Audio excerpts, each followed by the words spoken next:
Forecasts for close to 40 years. He was a warm presence viewers could trust, even on the city's coldest days. You'll be shivering and quivering as you head out exploring his Spend any time around Andy, and you will feel his easygoing charm. Just the wonderful, genuine, kindest person that you would ever meet. Something he showed equally on and off the air. What you saw on television was the same Andy that you saw in person. Andy's just an incredibly passionate guy and cares about so many people. That passion and care was first captured on camera in his native Colorado. After I got out of the service, I knew I wanted to be in communications, radio, not necessarily television, one led to the other. Before I knew it, I was in front of a camera auditioning for a position, and shortly thereafter, I was doing a show called Super Show. The weatherman, who was the main host for the show, showed me how to put the weather together for him. Well, I got so good at it that eventually he got sick, and they said, "You know, we're short somebody today, would you mind filling in?" And I said, "Sure, I'd love to." And they said, "On the air?" I said, "I don't know that I can do that." I said, "Give it a try." After early stops in Colorado Springs and Denver, Andy made the move to WLS in 1984. Let's check up with Andy Avalos, who has an outlook for tomorrow morning's rush hour. Looks pretty good. 2.5 inches of rain out of that last system in the last couple of days, but nothing like that on the horizon. When Andy was hired, I was already working in weather. So I'm thinking, okay, who is this guy? And is he going to take my job? But rivalry and competition wasn't Andy's style. He was just so wonderful to work with. I mean, just kind and patient, wanting the best out of everyone that he was working alongside. In 1994, Andy moved across the street to WMAQ. By then, technology was changing meteorology, but Andy's work ethic was constant. Work ethic off the charts. Andy wrote the forecast down the old-fashioned way, so that's a good thing. He loved to teach people weather. He understood weather, he understood the science, which he loved, but he really liked to help the viewers understand it too.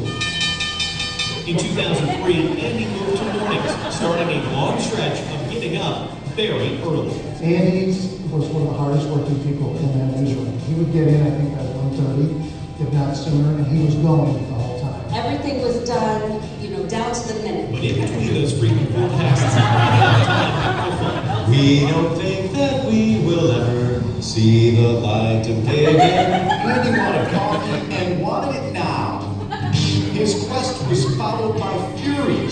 I think the morning team liked to put Andy in situations where maybe he was not quite comfortable.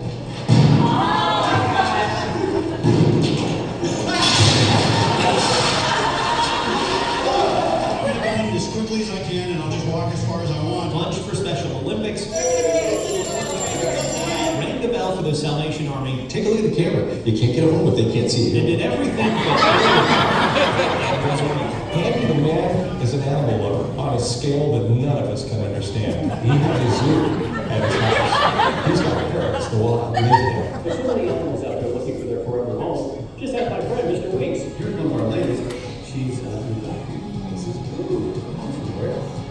Here's Pepper. Hi, Pepper. This is our third stage. One of three. I don't know if the other two will find their way up here. He had a mission to make sure that every animal gets adopted by a family, and he worked so hard over the years to make that happen. a beloved friend and fixture in Chicago television. Congratulations, Andy, on all you've accomplished. Welcome to the Silver Circle. So for now, let's bow out. And I'm going to try one of these.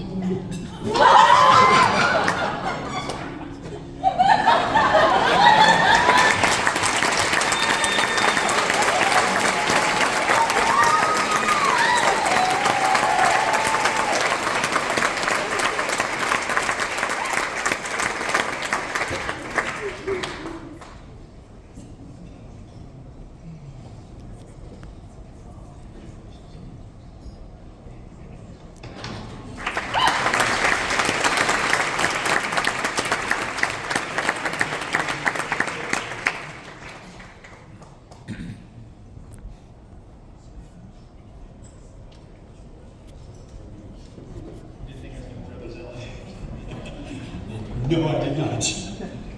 Whew. Good evening. Let me start out by saying I'm, at the moment, overwhelmed.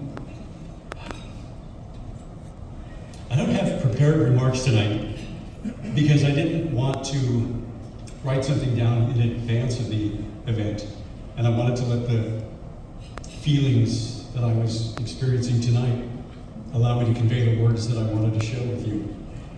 And now I'm having a hard time finding those words. Appreciation comes to mind. Joy comes to mind. Sadness comes to mind. Because I think that one of the questions I was asked tonight, since I'm now retired, is, do I miss work? And my answer was, I'm retired. No, I don't really miss work, but I'll tell you what I do miss is being part of something bigger than myself on a daily basis. Doesn't mean that my life isn't filled, it is. But when you go to work every single day and you work with your TV family, you miss them. And I miss all of you immensely. For those I worked with at WLS, haven't seen many of you in many years, God bless you, part of my family that I worked with at NBC forever. Love each and every one of you, and I'm grateful to be on this stage tonight. I will say to you that I never expected to rise to this level when I first started. I don't know how many in this room will ever remember the first words they ever spoke when they were on the air. But for me, a young kid out of Pueblo, Colorado, looking for his first broadcast job, the very first words I ever spoke was, "This is KPUB AM and FM, Pueblo. It's 1 o'clock." 40 years later, I still remember those words, because that opened the door to me to a future and a career that I could have only dreamed of. And for every person along the way, and there were many, more than I could possibly name, I want to thank each and every one of them. And many of the people who helped make me the professional broadcaster that I have been for so long are in this room tonight. And the list of people that I want to name goes on forever. Back when I started, the names were Floyd Calvary, John Drury, Joel Daly, and the people that I worked with over the years, the Jay Levines, the Marianne Childers, and the people that I worked with going on from there, not only at ABC, but ultimately with Ron and Carol over at NBC, and all the rest of the family, the Brant Millers, Stephen Holtz, my dear friend, Alicia Roman, my dear friend, Alex Maragos, and all of the managers.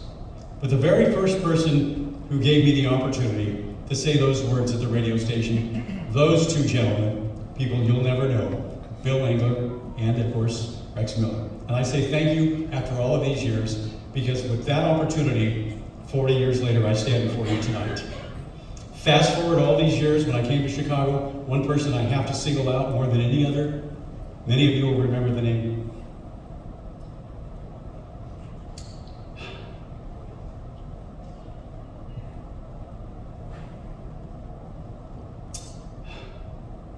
I just had a brain freeze. Dennis Swanson. Thank you. I remember going into the meeting with Dennis when he flew me into Chicago. This was back in late '83. And we had our discussion about my flying in from Denver, which is where I was working at the time. And at the end of the meeting, I said, well, I really appreciate the opportunity to come here and interview for a job, but I don't think I'm ready to be here yet. And before I finished that sentence, he looked at me with a 1,000-yard stare, slammed his hand on the table and said to me, don't you ever say that in front of me. You wouldn't be here if I didn't think you were ready to be here. And that left a lasting impression on me. The rest of you in this room, and for those who I have worked with over the years, set a standard for me to follow. You are the best, and I am grateful for the guidance that you gave me, for the support that you gave me, to allow me to be one of you. And as I leave this stage tonight, I am humbled and I am so grateful to each and every one of you. And I hope that for all the new people who are going into this business, that you're as blessed as I am. But it requires commitment. A quick story, when I got that job in Denver, when I was working in the Springs, I lived in Pueblo, the job was in Denver. I drove from Pueblo to Denver, 110 miles each way, every day, for 9 months. That's how bad I wanted that job. That's how bad you have to want something if you want to be successful and set the standard in this industry for the people in this room. I am blessed 1,000 times over, and I can only say from the bottom of my heart, thank you so much for this honor. I am so grateful. And to my family, my daughter, my son-in-law, my wife, who is not here tonight, because we had one of our cats, our oldest, had a stroke 3 weeks ago, and my wife is home caring for her, and one of our dogs is on medication. But to my family, thank you, and to all of you, thank you, thank you, thank you. And to the Academy, thank you.